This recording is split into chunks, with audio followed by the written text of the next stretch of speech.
আসসালামু আলাইকুম। দেখো, স্থিতিস্থাপকতা স্থিতিস্থাপকতা বলতে আমরা কি বুঝবো বা স্থিতিস্থাপকতা কাকে বলে? স্থিতিস্থাপকতা হচ্ছে যখন কোনো বস্তুর উপর আমরা বাহ্যিক বল প্রয়োগ করব, তখন বস্তুটা কী হবে? আকার বা আয়তনের একটা পরিবর্তন হয়। কিন্তু এই আকার বা আয়তন পরিবর্তন পরিবর্তন হতে গেলে বস্তুর মধ্যে একটা প্রতিক্রিয়া বলের উদ্ভব হয়। সেই প্রতিক্রিয়া বল বস্তুর ওই আকার আয়তনকে বিকৃত করতে বাধা দেয়। বস্তুর মধ্যে উদ্ভূত এই প্রতিক্রিয়া বলকে বলা হয় প্রতিক্রিয়া বল, যার ফলে বস্তু আকার আয়তনে বাধা দেয়। অর্থাৎ যে ধর্মের ফলে বস্তুর উপর বাহ্যিক প্রতিপদ বল ক্রিয়া করলে বস্তুর আকার বা আয়তনে বাধা দেয়, সেই ধর্মকে বলে বস্তুর স্থিতিস্থাপকতা। আবার বলছি, স্থিতিস্থাপকতা বলতে কি বোঝো? বাহ্যিক প্রতিমিত বল এর প্রভাবে বা বাইরে থেকে কোনো বল কোনো বস্তুর উপর প্রয়োগ করলে যে ধর্মের ফলে বস্তুর আকার বা আয়তনের পরিবর্তনে বাধা দেয়, সেই ধর্মটাকে বলা হয় স্থিতিস্থাপকতা। স্থিতিস্থাপকতা সম্পর্কে আমাদের জানতে হলে কতগুলো জিনিস সম্পর্কে আমাদের জানতে হবে। সেগুলো হচ্ছে পূর্ণ স্থিতিস্থাপক বস্তু, পূর্ণ স্থিতিস্থাপক বস্তু, স্থিতিস্থাপক বস্তু, অপূর্ণ স্থিতিস্থাপক, পূর্ণ অস্থিতিস্থাপক বস্তু, স্থিতিস্থাপক।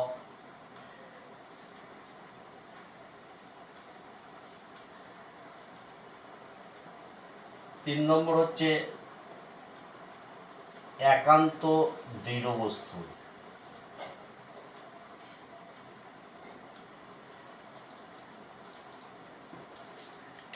একান্ত দৃঢ় বস্তু।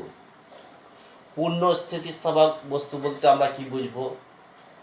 পূর্ণ স্থিতিস্থাপক বস্তু বলতে আমরা সেই ধরনের বস্তুকে বলবো যার উপর বাহ্যিক বল প্রয়োগ করলে তার আকার বা আয়তনের পরিবর্তন হয়, কিন্তু বাহ্যিক বল যদি আমরা অপসারিত করি বা সরিয়ে নিই, বস্তুটা আবার আগের অবস্থায় ফিরে যায়, সেই বস্তুকে বলা হয় পূর্ণ স্থিতিস্থাপক বস্তু।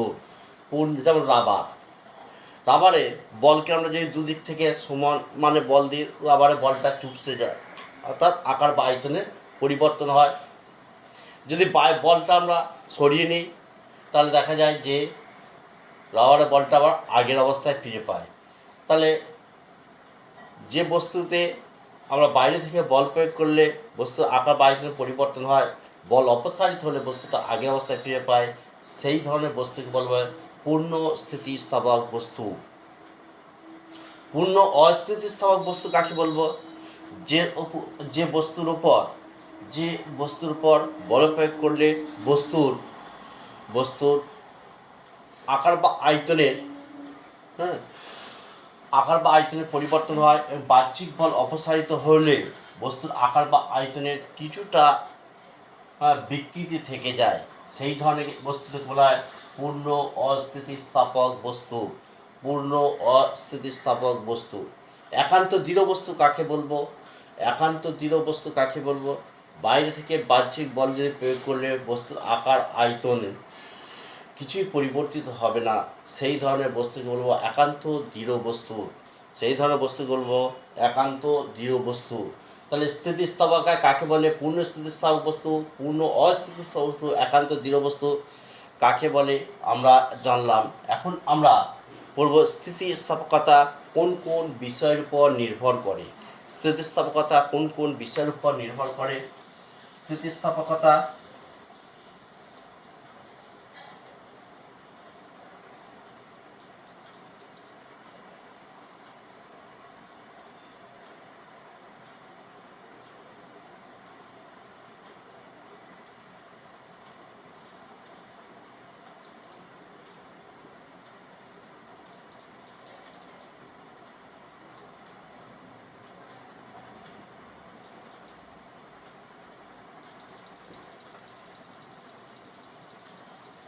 স্থিতিস্থাপকতা কোন কোন বিষয়ের উপর নির্ভর করে? আমরা দেখেছি যে স্থিতিস্থাপকতা বস্তুর উষ্ণতার উপর নির্ভর করে। উষ্ণতা যদি আমরা বাড়িয়ে দিই, বস্তুর স্থিতিস্থাপকতা কমে যায়। একমাত্র ইনভার্ট ধাতুর স্থিতিস্থাপকতার কোনো পরিবর্তন হয় না। কোনো বস্তুর মধ্যে অপদ্রব্য মিশ্রিত থাকলে তার স্থিতিস্থাপকতা কমে যাবে। যেমন লোহার সঙ্গে কার্বন যদি মিশ্রিত থাকে তাহলে তার স্থিতিস্থাপকতা কমে যায়। কোনো বস্তুকে যদি বারবার গরম বা ঠান্ডা করলে সেই বস্তুর স্থিতিস্থাপকতা কমে যায়। তাহলে স্থিতিস্থাপকতা তিনটে বিষয়ের উপর নির্ভর করে। এক নম্বর হচ্ছে উষ্ণতার উপর, দু নম্বর হচ্ছে কোনো বস্তুতে অপদ্রব্য মিশ্রিত থাকলে, তিন নম্বর হচ্ছে কোনো বস্তুকে বারবার গরম বা ঠান্ডা করলে সেই সমস্ত বস্তুর স্থিতিস্থাপকতার পরিবর্তন হয়। এবার আমরা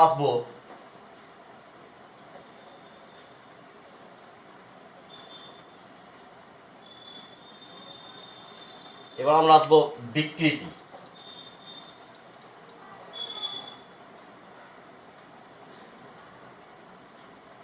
বিকৃতি কাকে বলে?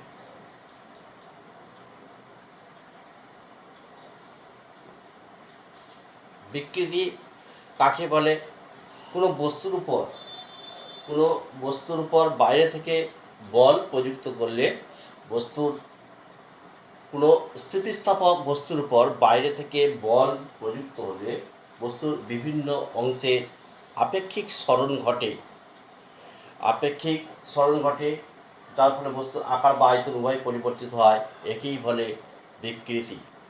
আবার বলছি, বিকৃতি কাকে বলে? কোনো স্থিতিস্থাপক বস্তুর উপর বাইরে থেকে বল প্রযুক্ত হলে বস্তুর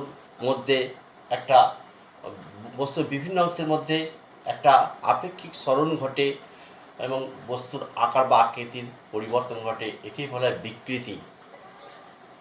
হয় বিকৃতি। আকার আয়তন উভয়ের পরিবর্তন ঘটলে তাকে বলা হয় বিকৃতি। আবার বলছি, কোনো স্থিতিস্থাপক বস্তুর উপর বাইরে থেকে বল প্রয়োগ করা হলে, প্রতিমিত বল প্রয়োগ করা হলে বস্তুর বিভিন্ন অংশের মধ্যে আপেক্ষিক সরণ হয়, যার ফলে বস্তুর আকার বা আয়তনের পরিবর্তন হয়। একে বিকৃতি বলা হয়। বিকৃতিকে আমরা তিনভাবে ভাগ করতে পারি। বিকৃতি কোনো একক নয়, বিকৃতি দুটো দৈর্ঘ্যের অনুপাত হয়। বিকৃতি কোনো একক নেই। এক নম্বর হচ্ছে অনুদৈর্ঘ্য বিকৃতি,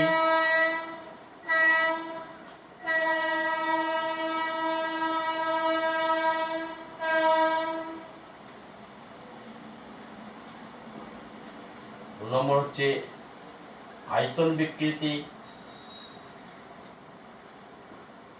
তিন নম্বর আমরা কৃন্তন বিকৃতি।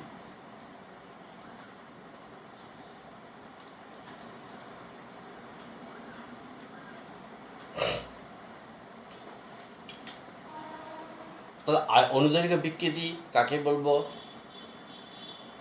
যখন কোনো স্থিতিস্থাপক বস্তুর উপর বাইরে থেকে প্রতিমিত বল প্রয়োগ করা হয়, তখন বস্তুর মধ্যে যদি বস্তু কণাগুলো অভ্যন্তরীণ কণাগুলোর কেবলমাত্র দৈর্ঘ্য বরাবর বৃদ্ধি ঘটায়, তাকে বলা হবে অনুদৈর্ঘ্য বৃদ্ধি। অনুদৈর্ঘ্য বিকৃতিকে পরিমাপ করা হয় দৈর্ঘ্য বৃদ্ধি বাই প্রাথমিক দৈর্ঘ্যের অনুপাত দ্বারা। অনুদৈর্ঘ্য বিকৃতিকে পরিমাপ করা হয় কতটা, যে দৈর্ঘ্য বৃদ্ধি বাই প্রাথমিক দৈর্ঘ্যের এই অনুপাত দ্বারা অনুদৈর্ঘ্য বিকৃতিকে পরিমাপ করা হয়। আয়তন বিকৃতি, যখন কোনো স্থিতিস্থাপক বস্তুর উপর বাইরে থেকে প্রতিমিত বল প্রয়োগ করা হয়, তখন বস্তুর আয়তনের যে বিকৃতি হয় তাকে বলা হবে আয়তন বিকৃতি। কৃন্তন বিকৃতি কাকে বলে? যখন বস্তুর উপর বাহ্যিক প্রতিমিত বল প্রয়োগ করার ফলে বস্তুর দৈর্ঘ্য বা আয়তন পরিবর্তন না হয়ে কেবলমাত্র আকারের পরিবর্তন ঘটে বা আকৃতির পরিবর্তন ঘটে, তখন তাকে বলা হবে কৃন্তন বিকৃতি। তাহলে আমরা বিকৃতি সম্পর্কে জানলাম, অনুদৈর্ঘ্য বিকৃতি, আয়তন বিকৃতি, কৃন্তন বিকৃতি। এবার আমরা আসবো পীড়ন কাকে বলে? পীড়ন কাকে বলে? পীড়ন কাকে বলে?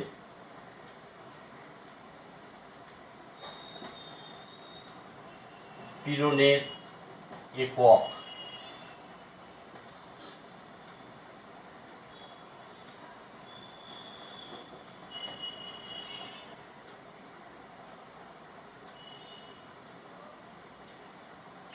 পীড়নের এককগুলি লেখো। পীড়ন কাকে বলবো? বাইরে থেকে প্রতিমিত বল প্রয়োগ করা হলে স্থিতিস্থাপক বস্তুর মধ্যে একটা অভ্যন্তরীণ প্রতিক্রিয়া বলের উদ্ভব হয়, যা বাহ্যিক বলের বিরুদ্ধে কাজ করে এবং বাহ্যিক বল অপসারণের ফলে বস্তুর আগের আকার বা আয়তন ফিরে পেতে চেষ্টা করে। বস্তুর তলের প্রতি একক ক্ষেত্রফল উদ্ভূত এই প্রতিক্রিয়া বলকে পীড়ন বলা হয়। আবার বলছি, পীড়ন কাকে বলে? পীড়ন কাকে বলে? যখন কোনো স্থিতিস্থাপক বস্তুর উপর বাহ্যিক বল, প্রতিমিত বল ক্রিয়া করে, তখন বস্তুর মধ্যে একটা অভ্যন্তরীণ প্রতিক্রিয়া বলে উদ্ভব হয়, যা বস্তুর আকার বা আয়তনের বিকৃতিকে বাধা প্রদান করে।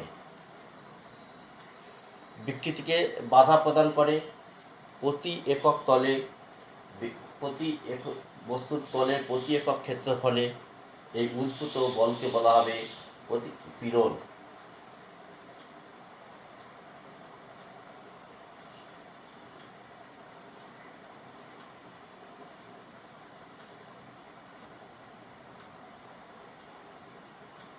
আবার বলছি, পীড়ন কাকে বলবে?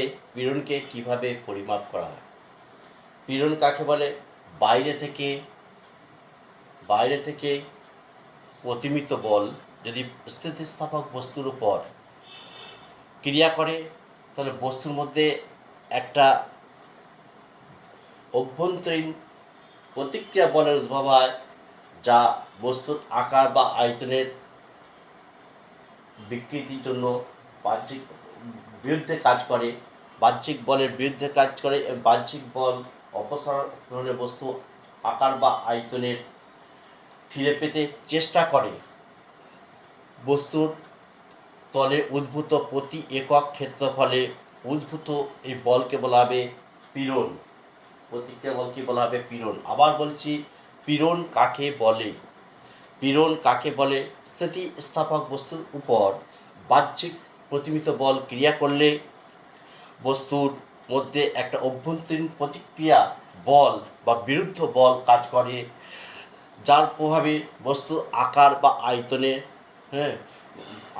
আয়তনের পরিবর্তনে বাধা দেয়। বস্তুর তলের প্রতি একক ক্ষেত্রফলে উদ্ভূত এই বিরুদ্ধ বলকে বলা হবে পীড়ন, এবং পীড়নকে মাপা হয়। অতএব পীড়ন সমান প্রযুক্ত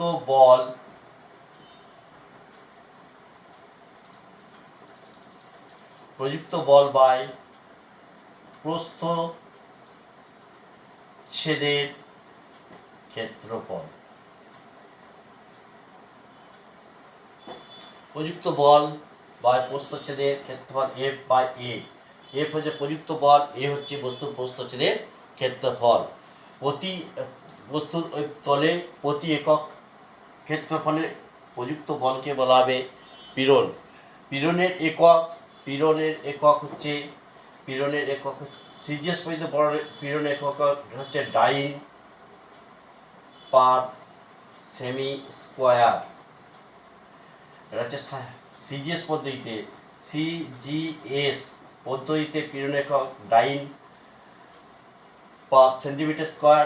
এসআই পদ্ধতিতে পীড়নের একক হচ্ছে নিউটন পার মিটার স্কোয়ার। এবং মাত্রা হবে এম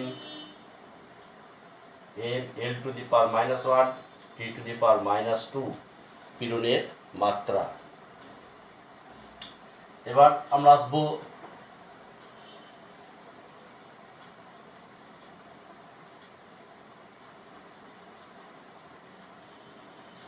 স্থিতিস্থাপক সীমা।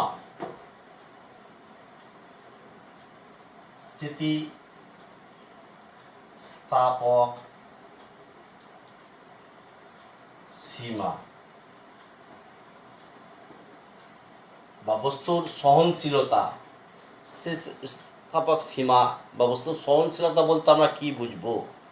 সহনশীলতা বস্তু একটা নির্দিষ্ট সীমা পর্যন্ত বাহ্যিক বল আর কি বাহ্যিক বল প্রতিমিত করার চেষ্টা করে।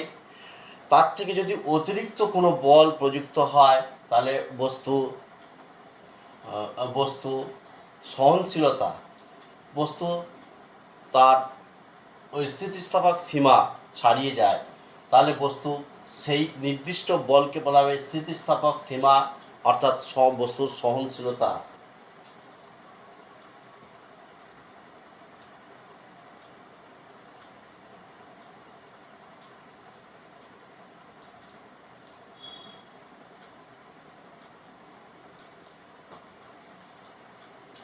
স্থিতিস্থাপক সীমা কাকে বলবো? স্থিতিস্থাপক সীমা হচ্ছে বস্তুর উপর যে নির্দিষ্ট পরিমাণ বল প্রযুক্ত হলে বস্তু তার স্থিতিস্থাপকতা ধর্ম বজায় রাখে, সেই ধর্মকে বলা স্থিতিস্থাপক সীমা। যদি তার থেকে বেশি পরিমাণে বল প্রযুক্ত হয় বস্তুর স্থিতিস্থাপক সীমা নষ্ট হয়ে যায়, অর্থাৎ বস্তুর আকার বা আয়তন বা স্থিতিস্থাপকতা ধর্ম প্রদর্শন করে না। সেই নির্দিষ্ট সীমা মানকে বলা স্থিতিস্থাপক সীমা বা বস্তুর সহনশীলতা। এবার আমরা আসবো হুকের সূত্র। হুকের সূত্র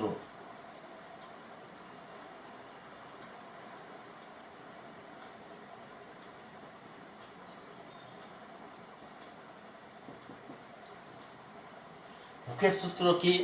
স্থিতিস্থাপক সীমার মধ্যে পীড়ন বিকৃতির সমানুপাতিক হয়। আবার বলছি, স্থিতিস্থাপক সীমার মধ্যে পীড়ন বিকৃতির সমানুপাতিক। এটাই হচ্ছে পীড়ন ভ্যারিজাস বিকৃতি। এটা হচ্ছে হুকের সূত্র বা পীড়ন সমান কে ইন্টু বিকৃতি বা পীড়ন বাই বিকৃতি সমান কে। এই কে বলা হয় বস্তুর বিকৃতি গুণাঙ্ক, বস্তুর উপাদানের আপেক্ষিক গুণাঙ্ক বা স্থিতিস্থাপক গুণাঙ্ক। আবার বলছি, পীড়ন বিকৃতির অনুপাতকে বলা হয় স্থিতিস্থাপক গুণাঙ্ক। এই স্থিতিস্থাপক গুণাঙ্ক অনুদৈর্ঘ্য গুণাঙ্ক, স্থিতিস্থাপক গুণাঙ্ক, আয়তন গুণাঙ্ক এবং কিন্তন গুণাঙ্ক, এই তিন ধরনের হতে পারে। আর ইয়ং গুণাঙ্ক কাকে বলে? ইয়ং গুণাঙ্ক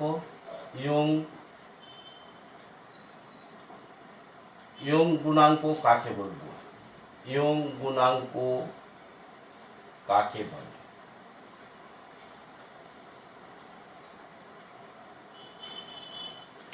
ইয়ং গুণাঙ্ক কাকে বলে? অনুদৈর্ঘ্য বিকৃতি। ইয়ং গুণাঙ্ক কাকে বলে? অনুদৈর্ঘ্য পীড়ন বাই অনুদৈর্ঘ্য বিকৃতি অনুপাতকে বলা হবে ইয়ং গুণাঙ্ক। ইয়ং গুণাঙ্কের সাথে ওয়াই দিয়ে সূচিত করা হয়। অনুদৈর্ঘ্য বিকৃতি, অনুদৈর্ঘ্য পীড়ন বাই অনুদৈর্ঘ্য বিকৃতি।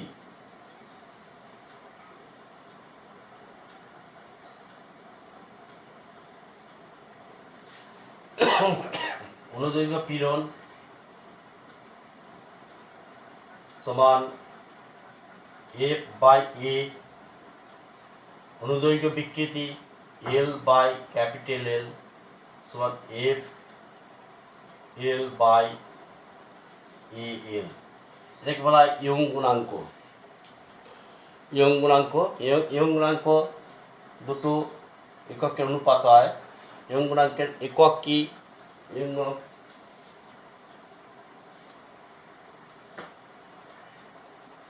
পীড়নের একক এবং ইয়ং গুণাঙ্কের একক একই। ইয়ং গুণাঙ্কের একক হচ্ছে সিজিএস পদ্ধতিতে ডাইন পার বর্গ সেন্টিমিটার, আর পিএস পদ্ধতি নিউটন পার বর্গ মিটার, নিউটন পার বর্গ মিটার। এবার আমরা আসব স্প্রিং এর বল ধ্রুবক। স্প্রিং এর বল ধ্রুবক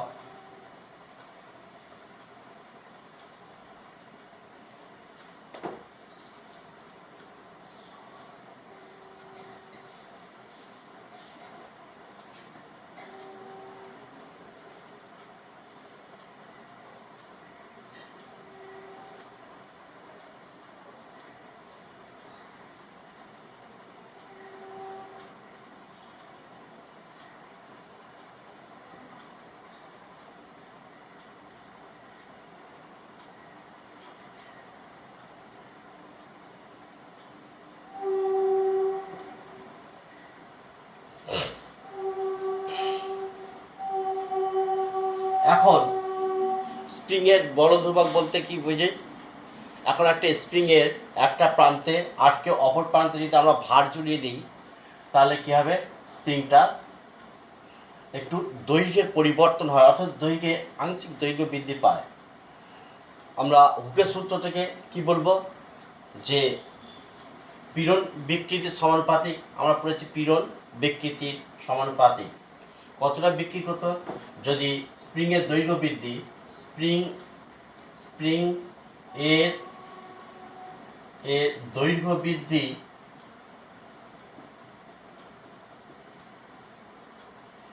x হয় এবং প্রযুক্ত বল F হয়, তাহলে হুকের সূত্র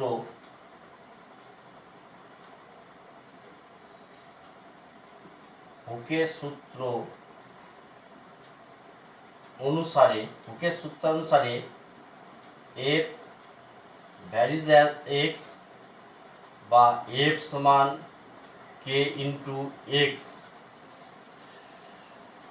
অর্থাৎ কতটা দৈর্ঘ্য বেড়েছে? x পরিমাণ। তাহলে প্রযুক্ত বল দৈর্ঘ্য বৃদ্ধির সমানুপাতিক, বা F সমান k ইন্টু এক্স, বা k সমান F বাই x। এখন যদি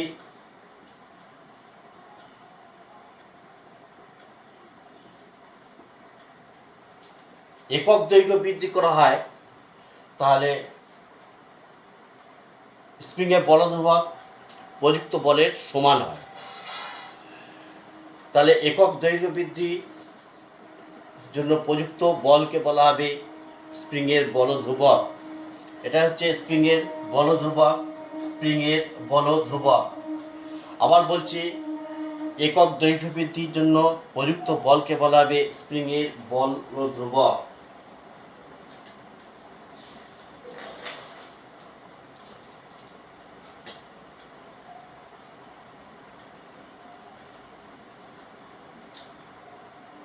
স্প্রিং এর বল ধ্রুবক প্রযুক্ত বল পীড়নের একক, এর একক k সমান F একক, সিজিএস